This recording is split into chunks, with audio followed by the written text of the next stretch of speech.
1990 সালের এপ্রিল মাস। কাশ্মীরের আকাশ তখন বারুদের গন্ধে ভারী। চারদিকে শুধু একটাই স্লোগান, রাভিল চাভিল ইয়া গাভিল, যার অর্থ ধর্ম পরিবর্তন করো, কাশ্মীর ছাড়ো, নয়তো মরো। ঠিক এই ভয়ানক পরিস্থিতির মাঝে শ্রীনগরের Sher e Kashmir institute of medical সায়েন্সের হাসপাতাল থেকে হঠাৎই একদিন নিখোঁজ হয়ে যায় 25 বছর বয়সী এক ল্যাব টেকনিশিয়ান তথা নার্স। নাম তার সরলা ভাট। 5 দিন পর যখন তার ক্ষতবিক্ষত দেহ রাস্তার মোড়ে পাওয়া যায়, তখন সারা দেশ শিউরে উঠেছিল। কিন্তু জানেন কি, এই নির্মম হত্যাকাণ্ডের পেছনে কার হাত ছিল? কাশ্মীরের তৎকালীন তথাকথিত হিরো এবং সন্ত্রাসী সংগঠন জম্মু কাশ্মীর লিবারেশন ফ্রন্টের প্রধান ইয়াসিন মালিকের। দীর্ঘ 36 বছর পর অবশেষে আদালতের তরফ থেকে এমন এক বড় সিদ্ধান্ত এসেছে যা শুনলে আপনার গায়ের লোম খাড়া হয়ে যাবে। আজ আমরা জানব সরলা ভাট হত্যাকাণ্ডের সেই হাড় হিম করা ইনভেস্টিগেশন ডায়েরি। নমস্কার, আমি চন্দ্রিমা। মাধ্যমের আরেকটি ভিডিওতে আপনাকে স্বাগত। শেষ পর্যন্ত অবশ্যই সঙ্গে থাকবেন এবং আমাদের চ্যানেলটিকে সাবস্ক্রাইব করতে কিন্তু ভুলবেন না। সরলা ভাট কোনো সাধারণ নার্স ছিলেন না। তিনি ছিলেন একজন উচ্চশিক্ষিত কাশ্মীরি পণ্ডিত কন্যা। তার পরিবার অনন্তনাগের বাসিন্দা ছিল, কিন্তু চাকরি সূত্রে তিনি শ্রীনগরের Sher e Kashmir institute of medical science হাসপাতালের হোস্টেলে থাকতেন। সেই সময়ে হাসপাতালটি সাধারণ চিকিৎসা কেন্দ্র কিন্তু ছিল না। গোয়েন্দা রিপোর্ট অনুযায়ী হাসপাতালের একটি বড় অংশের কর্মচারী, ওয়ার্ড বয় এবং ডাক্তাররা সরাসরি সন্ত্রাসবাদী সংগঠন জম্মু কাশ্মীর লিবারেশন ফ্রন্টের সক্রিয় সদস্য বা সমর্থন ছিলেন। হাসপাতালে কোনো নার্স বা ডাক্তার কি করছেন, কাকে ফোন করছেন, তার প্রতি মুহূর্তের খবর জঙ্গিদের কাছে পৌঁছে দেওয়া হতো। সরলা ভাটকেও এর ভেতরের লোকেরাই টার্গেট করেছিল। 1990 সালের 12ই এপ্রিল দুপুরবেলা সরলা ভাট হাসপাতালের ল্যাবে কাজ সেরে হোস্টেলে ফিরেছিলেন।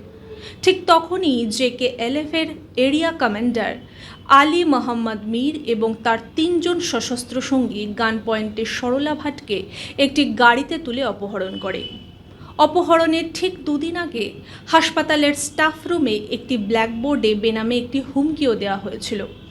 সেখানে লেখা ছিল, ভারতীয় এজেন্সির চামচাগিরি বন্ধ করো, নয়তো পরিণতি ভয়ানক হতে পারে। সরলা ভাট কিন্তু আগে থেকেই বুঝতে পেরেছিলেন তার জীবন বিপন্ন। তাও তিনি নিজের ডিউটি এবং রোগীদের ছেড়ে পালিয়ে যাননি। অপহরণের পর তাকে শ্রীনগরের ডাউনটাউন এলাকার একটি গোপন টর্চার হাউসে নিয়ে যাওয়া হয়। টানা 5 দিন তার ওপর যে অমানসিক নির্যাতন এবং পাশবিক অত্যাচার চালানো হয় তা শুনলে যে কোনো মানুষের চোখে জল চলে আসবে। 1990 সালের 19 এপ্রিল যখন জঙ্গিরা বোঝে যে সরলার পরিবার কাশ্মীর ছেড়ে চলে যাবে এবং সরলাকে দিয়ে আর কোনো ফায়দা হবে না, তখন আলফা থিয়েটারের কাছে তাকে নির্মমভাবে গুলি করে হত্যা করা হয় এবং দেহ রাস্তায় ফেলে দেওয়া হয়। লাশের ওপর চিরকুটে লেখা থাকে, এটি ভারতীয় সেনার মুখবির অর্থাৎ ইনফরমার।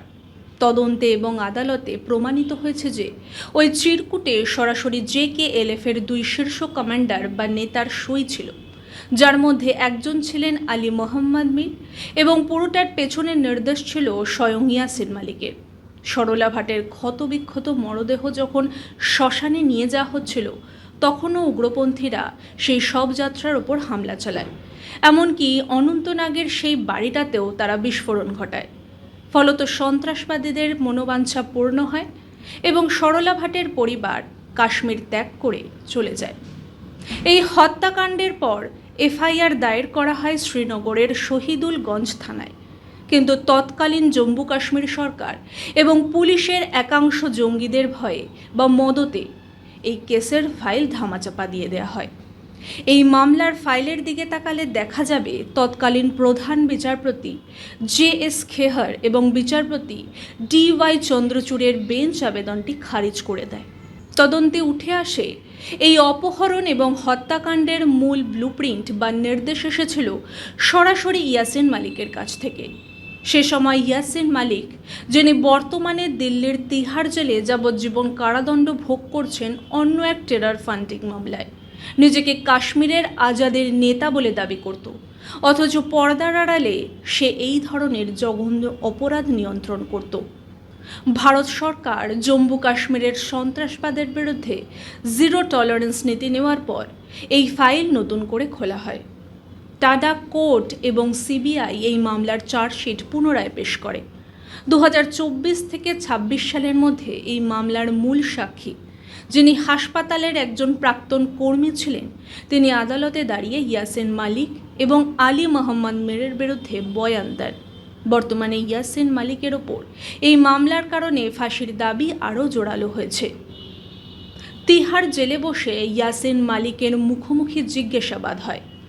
যখন সিবিআই অফিসাররা সরলা ভাটের কেস ফাইলটি ইয়াসিন মালিকের সামনে খোলেন, তখন সে প্রথমে দাবি করেছিল, আমি কোনো মহিলাকে মারিনি। কিন্তু সিবিআই যখন তার সহযোগী আলী মোহাম্মদ মীরের দেয়া গোপন জবানবন্দি এবং সিগনেচার করা নথি সামনে আনে, তখন ইয়াসিন মালিকের মুখে আর কোনো কথাই ছিল না। বন্ধুরা, সরলা ভাটের এই ঘটনা কিন্তু কোনো বিচ্ছিন্ন ঘটনা ছিল না। ঠিক একই সময়ে কাশ্মীরের বান্দিপোরায় গিরিজা টিক্কু নামের আরেক ল্যাব অ্যাসিস্ট্যান্টকে চলন্ত বাস থেকে অপহরণ করে জঙ্গিরা একই রকম নির্মম পরিণতি দিয়েছিল। কাশ্মীরি পণ্ডিত নারীদের ওপর এই ধরনের অত্যাচার করার মূল উদ্দেশ্য ছিল কিন্তু দুটো। প্রথমত, কাশ্মীরি পণ্ডিতদের মনে এমন ভয় ঢুকিয়ে দেওয়া যাতে তারা 24 ঘন্টার মধ্যে কাশ্মীর ছেড়ে পালিয়ে যায়। আর দ্বিতীয়ত, উপত্যকায় ভারতীয় শাসন ব্যবস্থাকে সম্পূর্ণ অচল করে দেওয়া। 1990 সালে যখন এই ঘটনা ঘটে, তখন দিল্লির মূলধারার বড় বড় মিডিয়া বা আন্তর্জাতিক মানবাধিকার সংগঠনগুলো সরলা ভাটের এই নৃশংস হত্যাকাণ্ড নিয়ে সম্পূর্ণ নীরব ছিল।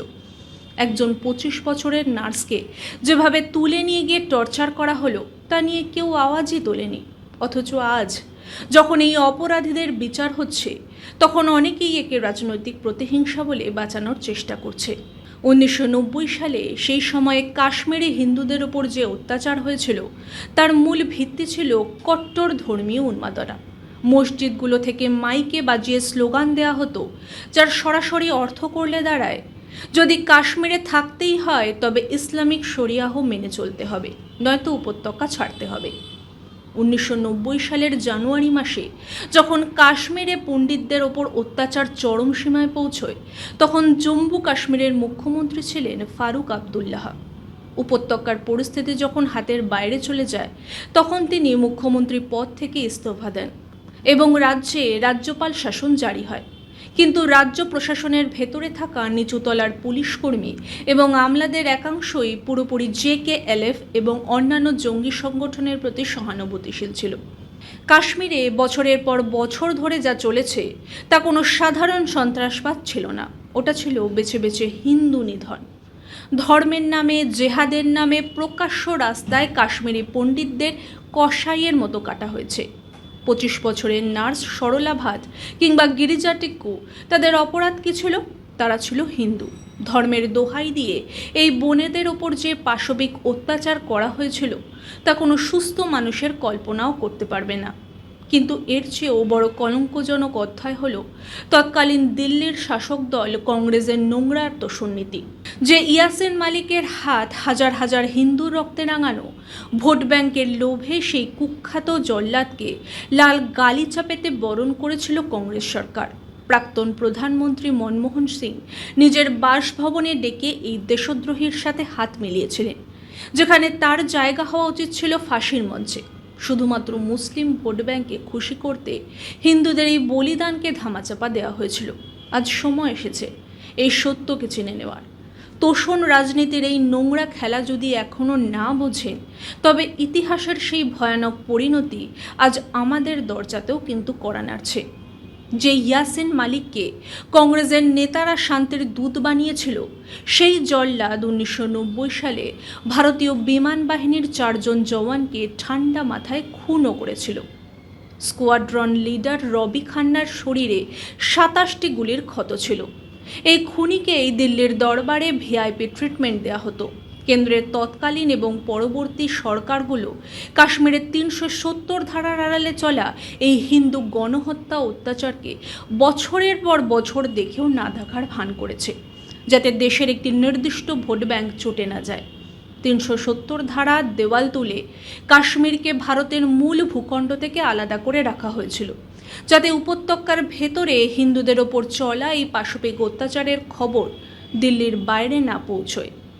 ভোট ব্যাংকের এই নোংরা খেলায় দেশের সংবিধানকে পর্যন্ত বলি দেওয়া হয়েছিল। 36 বছর কিন্তু একটা দীর্ঘ সময়, একটা পুরো প্রজন্ম শেষ হয়ে গেছে। সরলা ভাটের পরিবার আজ হয়তো কাশ্মীরেই নেই, কিন্তু আইন ও ন্যায়ের চাকা ঘুরতে সময় লাগলেও তা স্তব্ধ হয় না। আজ ইয়াসিন মালিকের মতো সন্ত্রাসবাদীরা যখন জেলের খাঁচায় ছটফট করছে, তখন হয়তো স্বর্গে বসে সরলা ভাটের আত্মা কিছুটা হলেও শান্তি পাচ্ছে। আপনার কি মনে হয়, এই সমস্ত অপরাধীদের কি ফাঁসি দেওয়া উচিত, নাকি আরও কঠোর কোনো শাস্তি এদের জন্য বরাদ্দ করা উচিত? আপনার মতামত অবশ্যই আমাদের কমেন্ট করে জানান। ভিডিওটি ভালো লাগলে লাইক এবং শেয়ার করে আর আমাদের চ্যানেলটিকে সাবস্ক্রাইব করতে ভুলবেন না। আজ এ পর্যন্তই, দেখা হবে পরের ভিডিওতে। ততক্ষণ পর্যন্ত সঙ্গে থাকুন, দেখতে থাকুন মাধ্যম।